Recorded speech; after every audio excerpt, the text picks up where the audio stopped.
اعوذ باللہ من الشیطان الرجیم بسم اللہ الرحمن الرحیم السلام علیکم ورحمۃ اللہ وبرکاتہ ګرانو کتونکو تاسو ته په پښتو نالج فیکټری چینل کې هرکلی وایم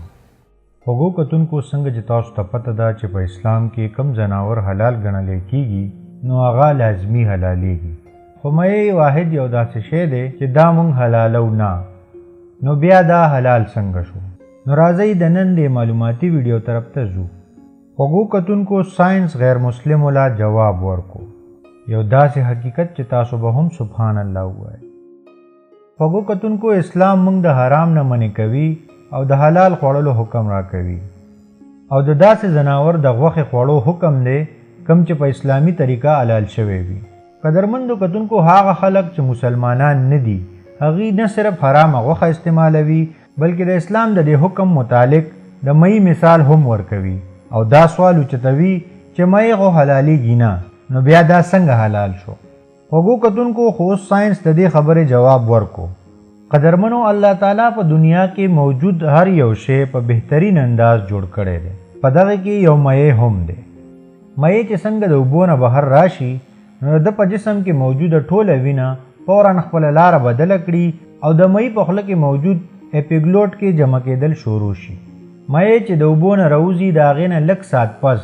د جسم کې موجوده وینه ټوله په اپیګلوټ کې جمع شي او د مئی ټوله غوښه صفا شي او زموږ دپاره حلال شي او همدغه وجه ده چې بیا مئی ته د حلالولو ضرورت نه وي او کله چې موږ مئی پخو نو اپیګلوټ ته هم لرې کړو وګو کتونکو په اسلام کې د حلالولو مقصد د ځناور د جسم نه مکمله وینه ویستل او د وینې نه د ده غوښه پاکول دي ګرانو کتونکو نن ساينس په اسلامي طریقه ځناور حلالولو شاته حقیقت هم ښکاره کړو او غیر مسلم یې حق حیران کړل ځکه چې کله یو ځناور حلال کړی شي نو د ده د زړه او د دماغو رابطه نه ختمیږي او د ده زړه تر هغې پورې کار کوي تر څو چې د ده د جسم د ټولو رګونو نه وینه وتې نه وي او کله چې دا ټوله وینه د ده د رګونو نه وځي نو دا غوښه پاکه او حلاله شي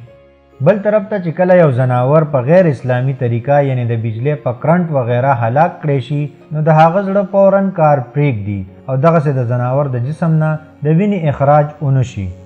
ساینسدانان وایي چې وینه د مختلف قسم بیکټیریا او نورو ډیرو خطرناکو جراثیمو د افزایش نسل دپاره یو بهترینه غذا ده نو چې کله د ځناور د جسم نه د وینې اخراج ونه شي نو دا ټوله غوښه خرابه کړي او بیا چې کله انسان دا غوښه وخوري نو ډیرو بیمارو کې راګیر شي وګو کتونکو زه امید کوم چې دا معلوماتي ویډیو به ستاسو خوښه شوي وي